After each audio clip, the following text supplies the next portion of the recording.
Good evening বন্ধুসকল, শুভ সন্ধ্যা সকলোলৈ। Madam মেফিৰ আন্তৰিক শুভেচ্ছা জ্ঞাপন কৰিলোঁ আৰু তাৰ লগতে আজিৰ ভিডিঅ'টো আৰম্ভ কৰিব লৈছোঁ এটা সুন্দৰ ষ্টৰী হৈ। আৰু ষ্টৰীটোৰ বিষয়বস্তু হৈছে পৰিশ্ৰম আৰু সততা মানুহৰ ডাঙৰ সম্পত্তি। ঠিক আছে, একদম সুন্দৰ পৰিৱেশ। ঠিক আছে, ঠাণ্ডা বতাহ মাৰি আছে। আজি দেখা পাইছে পিছফালে বাহনী, আৰু বাহনীৰ পৰা ইমান ধুনীয়া সুন্দৰ বতাহ এটা মাৰি আছে নহয়, নিজকে ভাল লাগি গৈছে। আৰু এই ভাল এটা পৰিৱেশত মই ভাবিছোঁ আজি তাৰমানে কি হ'ল, আজি স্কুল বন্ধ, মেডাম মেফিৰ বাবে স্কুল বন্ধ আৰু আজি ঘৰতে আছোঁ, আজি স্কুল যোৱা নাই। তো ভাবিলোঁ ইয়াতে ভিডিঅ' এটা বনাওঁ। ঠিক আছে, তো ভিডিঅ'টো কেনেকুৱা বনাম বুলি ভাবি থাকোঁতে এটা মানে সুন্দৰ ষ্টৰী আহিলে, আৰু ষ্টৰীটোৰ লগত এটা বিষয়বস্তু মই মানে প্লাছ কৰি দিছোঁ যে পৰিশ্ৰম আৰু সততা মানুহৰ ডাঙৰ সম্পত্তি। কেনেকৈ বন্ধুসকল, তো এটা ষ্টৰীৰ মাধ্যমেৰে আপোনালোকক আগবঢ়াইছোঁ। ঠিক আছে, তো আহক দেৰি নকৰি ষ্টৰীটো কওঁ। তো ষ্টৰীটো এনেকুৱা ধৰণৰ, এটা কণমানি ল'ৰা আছিলে। ঠিক আছে, এটা কণমানি অনাথ ল'ৰা, আৰু তাৰ মা দেউতাক 5 বছৰ বয়সতে, একেবাৰে কম বয়সত 5 বছৰ বয়সতে তাৰ মাক দেউতাকৰ মৃত্যু হৈছিলে, মাক দেউতাকক হেৰুৱাইছিলে। আৰু তাক চোৱা চিতা কৰিবৰ কাৰণে, সেই ল'ৰাজনক চোৱা চিতা কৰিবৰ কাৰণে কোনো বংশৰ মানুহ নাছিলে, কোনো নাছিলে।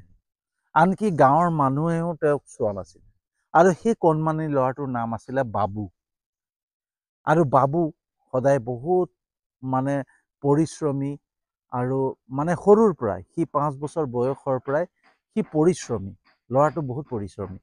সি তাৰমানে 5 বছৰ বয়সৰ পৰাই যে খুজি খাব লাগে কাকবা, সেইটো শিকা নাছিলে। সি পৰিশ্ৰম কৰি খাব বিচাৰিছিল।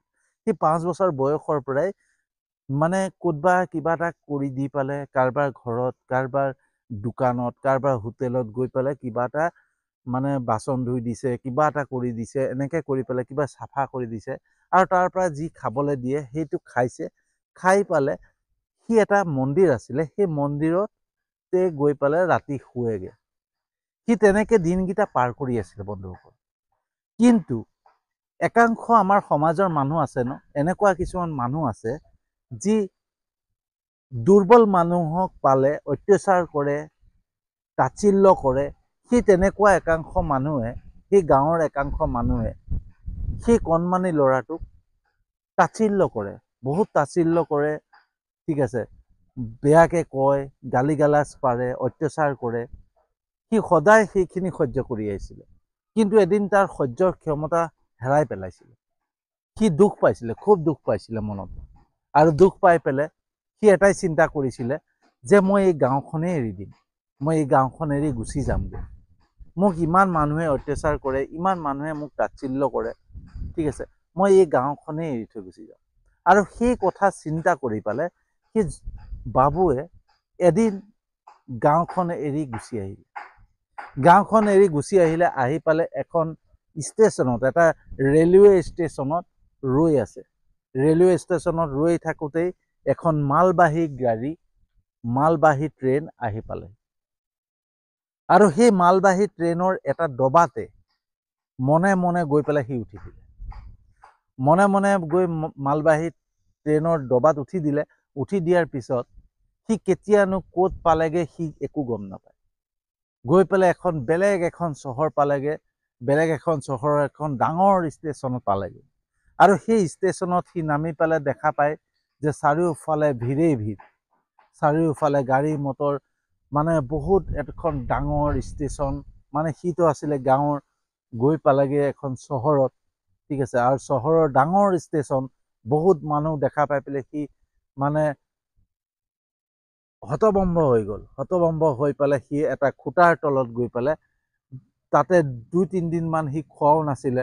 নোখোৱাৰ কাৰণে সি ভোকত দুৰ্বল হৈ পেলাই এটা মানে খুটাৰ ওচৰত গৈ পেলাই সি বহি, মন মাৰি বহি আছে। আৰু মন মাৰি বহি থাকোঁতেই এজন কুলি, এজন ভাল ভদ্ৰ দয়ালু কুলি বুলি ক'লে গম পাইছে না, যি লেবাৰ বুলি কয় ন, লেবাৰ মানে যি আনৰ বস্তু দাঙি কৰি দিয়ে, বেগ দাঙি দিয়ে, ট্ৰেইনত যাবৰ কাৰণে বেগ চেগ ধৰি পেলাই উঠাই দিয়ে, সেই তেনেকুৱা কুলি। সেই কুলিজনে দেখা পালে, দেখা পাই পেলাই দেখিলে যে কণমানি ল'ৰা এটা মন মাৰি বহি আছে। আৰু কুলিজন ওচৰলৈ আহিলে, ওচৰলৈ আহি পেলাই সুধিলে যে মাইনা, তোমাক কি হৈছে ভাইবা, তুমি এনেকৈ কিয় বহি আছা? তেতিয়া সেই বাবুৱে সকলো কথা কুলিজনক ক'লে। বাবুৱে সকলো কথা কুলিজনক ক'লে যে কেনেকৈ তাৰ মা দেউতাক ঢুকালে, কেনেকৈ অনাথ হ'ল, কেনেকৈ গাঁৱৰ মানুহে তাক তাচ্ছিল্য কৰিলে, সি কেনেকৈ গুচি আহিলে, সকলো কথা কৈ দিলে। কৈ দিয়াৰ লগে লগে তেতিয়া সেই কুলিজনেও ক'লে যে তুমি যদি ইয়ালৈ আহিছা, ইয়াত থাকিলেও তুমি পৰিশ্ৰম কৰিব লাগিব, তুমি কাম কৰিহে খাব লাগিব। তুমি বিনা কাম নকৰাকৈ তুমি ইয়াত এসাঁজ ভাতো নোপোৱা। আৰু তুমি ইয়াতে থাকি পেলাই কিবা এটা কৰিব লাগিব, তেতিয়াহে তুমি জীয়াই থাকিব পাৰিব। জীয়াই থাকিবৰ কাৰণে তুমি সংগ্ৰাম কৰিবই লাগিব। তেতিয়া সেই কণমানি বাবুৱে ক'লে যে ঠিক আছে, মই আপুনি যি কয় তাকে কৰিম। তেতিয়া কুলিয়ে ক'লে তুমি মোৰ লগত থাকিবা, মই তোমাক কাম দিম। আৰু সেই অনুপাতত বাবুক তাতেই ষ্টেচনতে কুলি কাম দি দিলে। সৰু সুৰা বেগবিলাক ডাঙা কৰা কৰে, এনেকৈ অনা নিয়া কৰে, তেনেকৈ পইচা পায়, সেই পইচাৰে সি চলিব ধৰিলে। এনেকৈ চলি গৈ থাকোঁতে এদিন এজন ডাঙৰ ব্যৱসায়ী আহিলে।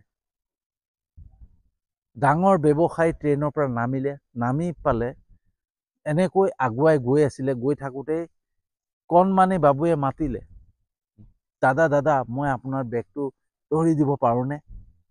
এনেকৈ আগুৱাই যাওঁতে সেই ব্যৱসায়ীজনীয়ে বাবুক কণমানি বয়সতে এনেকৈ কুলিৰ কাম কৰা দেখা পাই পেলাই বেয়া লাগিলে, ৰখি পেলাই বাবুক সুধিলে যে তোমাৰ কি হৈছে? আৰু সেই ব্যৱসায়ীজনৰ নাম আছিলে ৰঞ্জিত। ৰঞ্জিতে সুধিলে যে তুমি এয়া কি কৰি আছা? তুমিতো কণমানি, তুমি ইমান সৰু, তুমি এই পঢ়া শুনা বয়সত তুমি এইখিনি কি কৰি আছা? তুমি কিয় এনেকুৱা কৰিবলগীয়া হৈছে? তেতিয়া বাবুৱে সকলো কথা খুলি ভাঙি কৈ দিলে যে কেনেকৈ গাঁৱৰ পৰা সি চহৰ পালেহি, কেনেকৈ সেই কুলিজনক লগ পালে আৰু কুলিজনে তেওঁক এইখিনি কাম কৰিবৰ কাৰণে সহায় কৰিলে। প্ৰত্যেকটো কথা খুলি ক'লে। তেতিয়া সেই বাবুৱে সেই ব্যৱসায়ীজনক ক'লে যে মই যিকোনো পৰিশ্ৰম কৰিবলৈ মই ৰেডি আছোঁ, মই যিকোনো পৰিশ্ৰম কৰি মই মাত্ৰ জীৱনত কিবা এটা কৰিব বিচাৰোঁ, মই কিবা এটা কৰি দেখুৱাব বিচাৰোঁ, মই আগবাঢ়িব বিচাৰোঁ, আৰু সেইকাৰণে এই কৰ্ম কৰি আছোঁ। ব্যৱসায়ী তাৰ কথা শুনি পালে মনটো ভাল লাগি গ'ল, তাৰ প্ৰতি কিবা এটা দয়া উপজিলে। আৰু সেই ব্যৱসায়ী ৰঞ্জিতে ভাবিলে যে এই ল'ৰাজনে এদিন ভাল কাম কৰিব, আৰু তাৰ মনত থকা যি সততা, সেই সততা দেখা পালে, তাৰ ভিতৰত থকা সততাটো দেখা পালে। দেখা পাই পেলাই ৰঞ্জিতে বাবুক ক'লে যে তুমি মোৰ লগত যাবানে? মই তোমাক, মোৰ এটা ডাঙৰ কাপোৰৰ গুদাম আছে, আৰু সেই কাপোৰৰ গুদামতে তোমাক মই কাম দিম, তুমি তাতে কাম কৰিবা, তাতে ধুনীয়াকৈ থাকিবা, তাতে খাব পাৰিবা, তুমি মোৰ লগত থাকিব পাৰিবা। বাবুৱে 1 ছেকেণ্ডো নৰখি চিধাই প্ৰস্তাৱ গ্ৰহণ কৰিলে। প্ৰস্তাৱ গ্ৰহণ কৰি ক'লে যে মই আপোনাৰ লগত যাবৰ কাৰণে সাজু আছোঁ। আৰু সেইদৰে কণমানি বাবু ৰঞ্জিতৰ লগত গুচি গ'ল। ৰঞ্জিতৰ লগত গৈ পেলাই ৰঞ্জিতৰ যোনটো ডাঙৰ গুদাম আছিলে, গুদামৰ কাপোৰৰ গুদাম, তাত ধুনীয়াকৈ কাম কাজ কৰিবলৈ ধৰিলে। কাম কাজ কৰি নিয়াৰিকৈ সততাৰে কাম কৰি আগুৱাই গৈ আছে। সততাৰে কাম কৰি আগুৱাই গৈ আছে। গৈ যেতিয়া বাবুৰ বয়স হ'লগৈ 25 বছৰ, 25 বছৰ বয়সত, 25 বছৰ বয়সলৈকে ৰঞ্জিতে দেখা পালে যে বাবুৱে সততাৰে কাম কৰিছে, নিয়াৰিকৈ কাম কৰিছে, আৰু সকলো কাম কাজ শিকি গৈছে। সকলো কাম কাজ শিকি গৈছে দেখা পোৱাৰ লগে লগে ৰঞ্জিতে প্ৰস্তাৱ দিলে বাবুক যে বাবু, তুমিতো ইমান বছৰ, 25 বছৰ মোৰ লগতে থাকিলে ইমান বছৰ, আজি তোমাৰ বয়স 25 বছৰ হৈ গ'ল, গতিকে তুমি এতিয়া নিজৰ ব্যৱসায় ষ্টাৰ্ট কৰা। তুমি সকলো কাম শিকি গ'লা, সকলো কাম জানা, তুমি পাৰ্গত হৈ গ'লা, এতিয়া তুমি নিজৰ ব্যৱসায় কৰিব পাৰিবা, মই সেইটো বিশ্বাস আছে, আৰু মই তোমাক সহায় কৰিম। তুমি যিমান সহায় কৰিব লাগে তোমাক মই সহায় কৰিম, তুমি নিজৰ ব্যৱসায় ষ্টাৰ্ট কৰা।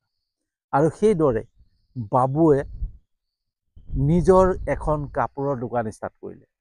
কম দামত ভাল বস্তু দিব ধৰিলে গ্ৰাহকক।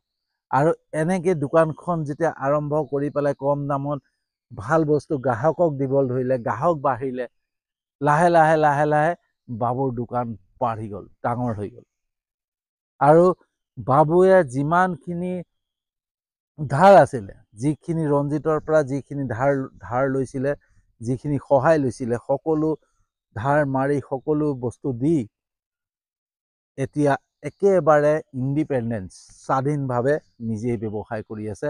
কিন্তু ৰঞ্জিতে সদায় তেওঁক সকলো পৰামৰ্শ দি গৈ আছে।